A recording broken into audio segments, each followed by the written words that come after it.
রব্বে ইন্নী লিমা আনজালতা ইলাইয়া মিন খাইরিন ফাকির। আল্লাহ, আমার জন্য যে রিজিক কল্যাণ নামিয়েছো, দুনিয়াতে নসিবে রেখেছো, নামিয়েছো আনজালতা, তাহলে বোঝা গেল আকাশ থেকে নেমে আসে। আকাশ থেকে যে নামিয়েছো আমার ভাগ্যে যেটা, সেটার আজকে আমি মুখাপেক্ষি হয়েছি, মোহতাজ হয়েছি। আল্লাহ, আমার রিজিকের দরকার। ব্যাস, সাথে সাথে একটু পরে ডাক হইল, কল হইল, খাওয়ার ব্যবস্থা হইল, থাকার ব্যবস্থা হইল, শোয়ার ব্যবস্থা, কাল কাটাবার ব্যবস্থা, তারপরে যুবক মানুষ বিবাহের ব্যবস্থা, শাদীর ব্যবস্থা, স্ত্রীর ব্যবস্থা হইল, সব ব্যবস্থা হয়ে গেল। সুবহানাল্লাহ। এবং সেখানে মানসিক শান্তির ব্যবস্থা। কারণ অনেক সময় অনেক আশ্রয় দিয়ে কি করে, গাদ্দারি করে, তাই না? বা আশ্রয় দিল কিন্তু রক্ষা করতে পারলো না।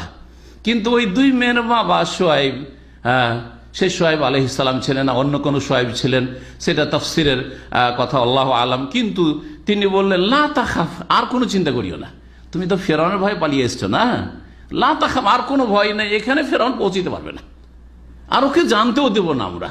নাজাউতা মিনাল কওমিজ জালিমিন, জালেম জাতি থেকে তুমি নাজাত পেয়ে গেছো, জালেম জাতি থেকে তুমি বেঁচে গেছো, রক্ষা হয়ে গেছো, তোমার আর কোনো চিন্তা নেই। মানসিক দুশ্চিন্তা যেই ভয়ে তিনি পালিয়ে চলে আসছেন সেটা শেষ। শারীরিক আরামের ব্যবস্থা, খাওয়ার ব্যবস্থা, হ্যাঁ সুবহানাল্লাহ, সব রকম ব্যবস্থা আল্লাহ